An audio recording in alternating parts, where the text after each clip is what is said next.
Hey everyone, Ben here. This is going to be a guide on how to make frost bases out of stuff lying around your house right now. These bases probably have less than $1 worth of stuff on them, and you should be able to find everything you need if you just have a good hard look around your house and you're a hobbyist with a few paints. I wanted to make something using really accessible materials because most of the time you need some more advanced gear to make great ice effects.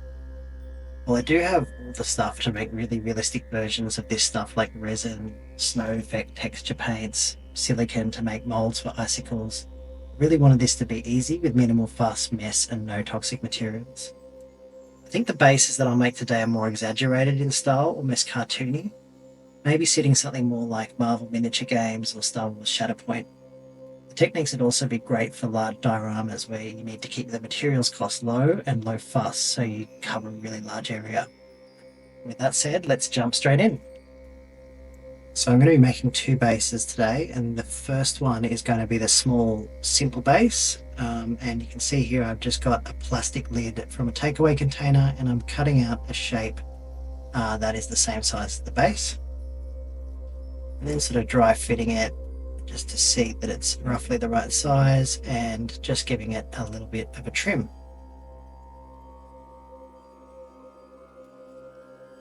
Then get that bit of plastic and I start to cut some incisions into it, and this is to sort of simulate maybe a ice with a bit of a shatter or shattered section in the middle, maybe where someone's foot stomped down or something heavy's dropped, and I'm just sort of trimming away at it. As you can see there, I've just done that all around, different sized sort of cuts, all leading into the center, but still keeping it as one bit of plastic.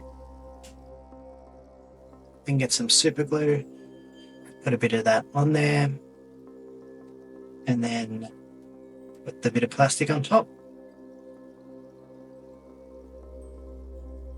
Put a hobby handle just to really press it down evenly across the surface. And that's how we're looking so far. Gave it a trim again just to cut off any edges that were sticking out a bit too much. Then I went on to painting, so I got a sort of nice coldish mid-tone blue, a glacier blue, which is the light blue there, and some white. Started with that mid-tone blue and just painted the whole base. Then got my glacier blue and started creating sort of like streaks across that mid-tone blue. Just making that pattern, following the same pattern as the plastic underneath.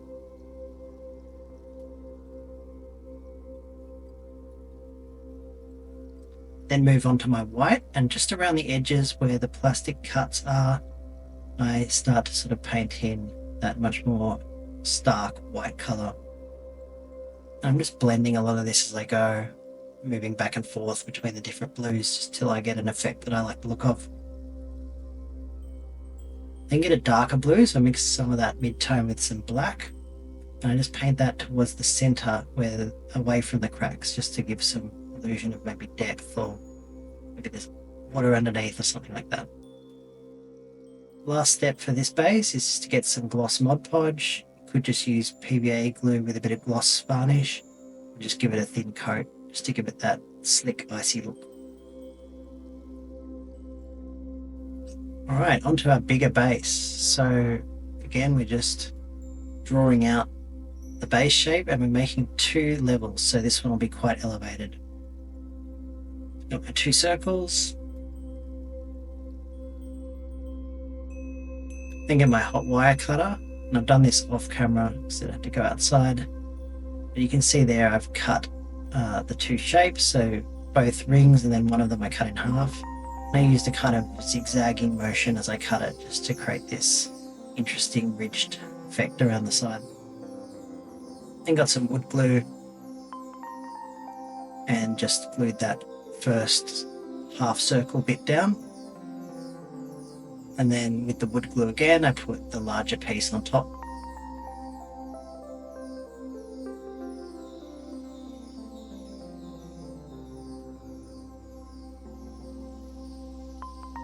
Alright, so now that our basic shape is done, I start to cut out, again with our plastic lid that we had from before, just cut out some random pieces of maybe some broken ice. Just put some PVA glue, and then I just start placing my big chunks of plastic down. It's a bit of a random pattern. I imagine maybe this is body of water and the ice has shattered and broken against this ice wall that's here. To be honest, I was probably just having fun doing what I thought looked cool. So then we get some Mod Podge and paint. It doesn't need to be blue, I just use blue because it's handy.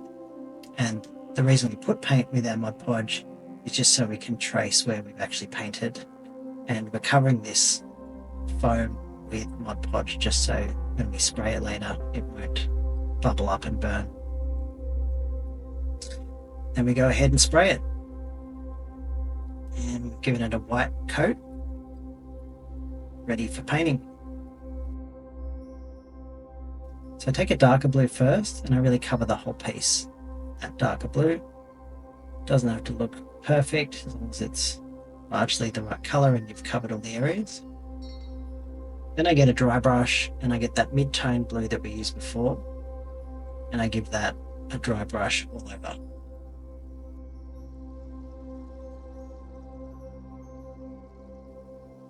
Then got my glacier blue and I put that straight over the top of that mid-tone and I started dry brushing that on. Again, maybe just slightly less heavy, but still pretty much covering the whole piece with this lighter color. Then I got pure glacier blue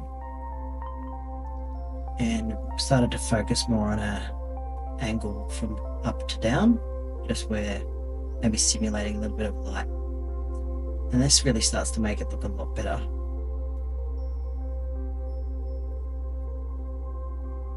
And I got my pure white using the same brush that still has a bit of blue in it. And I just really focusing on a much smaller area so there's upper edges, some of those nice ridges that we carved out, and just giving more of an illusion of light and a bit of variation in color, tone. And that's how we're looking after doing our dry brushing. Now onto painting a few more of the details. So I get some of my glacier blue and some of my pure white. And then when we put those ice sheets down before, we're just starting to paint a few interesting patterns into those. So I'm sort of following roughly the shape of the plastic that's down there. And then I get a lighter, sort of mix that with a bit of the white and follow more around the edges. It's just making that ice look a little bit more interesting than dark blue. You can see there I've painted that on. It's not perfect, that's okay because we're going to cover it up a little bit more later. And over the top we're going to create again some more patterns, maybe some cracks or where the ice has been damaged. I'm just streaking it on. I'm just having a bit of fun here, to be honest. It's not a science, but using a similar technique to that first base, just sort of creating a pattern that's crossing towards the center of the base. And I'm just mixing whites and blues until I get a look that I like, just using long, thin brush strokes and really blending in as I go.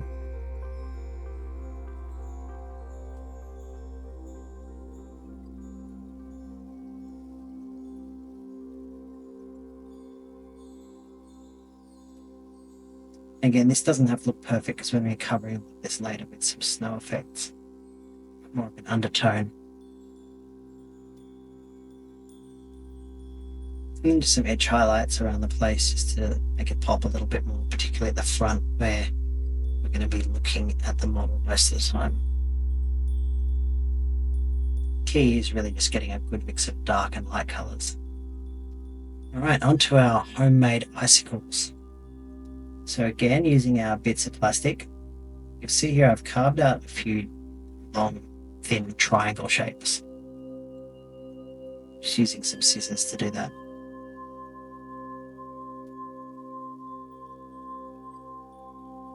What I do is, because this is just foam, you can use, I've used XPS foam, but you can use any styrofoam here. It doesn't need to be XPS foam. So if you've got some styrofoam lying around from something you bought, that'll work just fine. And yeah, I'm just actually just shoving the plastic into it. So I'm not using any glue here or any special tools. I'm just shoving it in by hand. And it's obviously not that stable yet, but the next step is going to make it stick really well. So what I do is I get some Mod Podge. This is gloss Mod Podge, and you could use PVA glue mixed with some gloss or with a gloss layer at the end, but I had some gloss Mod Podge, so I use that. And I'm just dropping it in blobs on the top end of the plastic, and gravity is going to do the work pulling that down. You might need to help it a little bit just by spreading it out, but mostly it'll just pull itself down, and it's create this effect in the end. And I think that's pretty good for a few chunks of plastic and a bit of glue. You might want to do 2 layers. I think I did a first layer, let it dry for a couple of hours, and then I did a second layer. So next we get some bicarb soda and some Mod Podge. I'm just laying down the Mod Podge all over. And then I may have slipped, but I dumped a whole bunch of that bicarb soda all over the base, and then it actually ended up being just about the right amount. And I just really spread that out, letting it clump in areas just to simulate maybe really icy snow, like looks like a sleety, wet snow, and put that over the top. And then just where we can see where the 2 bits of styrofoam connect, I've just created a few little snow formations just to mask that. Then lastly, for the ice sheets down the bottom, I get a really thin coat of Mod Podge and just sprinkled some of that bicarb soda on it just to give them like a frosty look. And once that's dried, that is how it looks.